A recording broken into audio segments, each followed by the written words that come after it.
love all the dogs, but I will say I think my favorite is little Zara here. She's a very young puppy, maybe only 6 weeks, a little older I've heard. And she was hit by a car, had a broken spine, I believe. It hasn't completely healed properly, so her back legs are somewhat paralyzed, although I hear she might be able to walk at some point. And she's very small and fragile, and she likes to be held. And I just feel the need to mother her. She's very, very sweet. And so I will miss Zara very much when I go back to the US. I wish I could take her. I'm pretty sure certainly she would fit in my suitcase.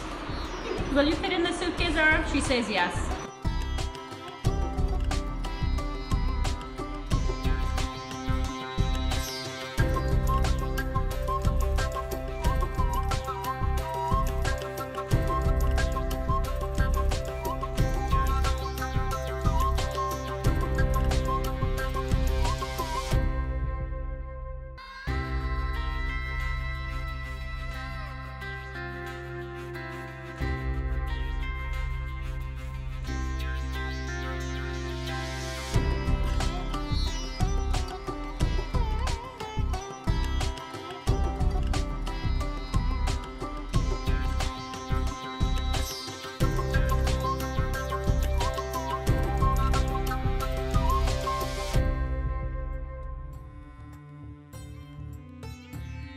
We get like super critical cases, like the cases which have been turned down by other shelters or have been suggested for euthanasia.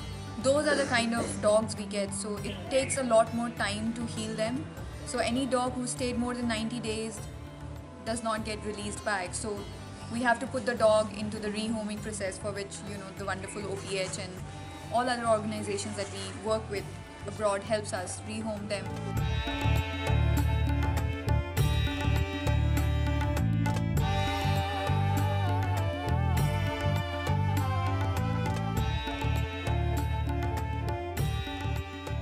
I think it's an issue of awareness and how people perceive them as something that's easily available. Maybe that's why.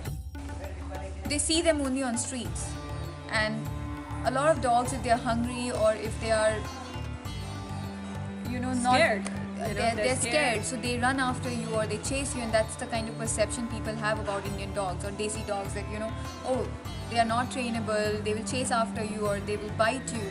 But they don't understand the only reason they do this is because they are on streets and they are constantly hit by people, or they are either starving or they are hungry, and that's all the reasons that's actually triggering their behavior.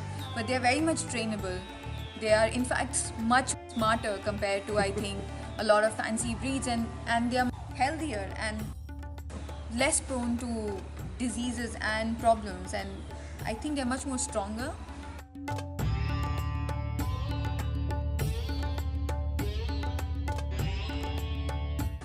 We've sent about 45 dogs across the ocean, Canada, primarily in US.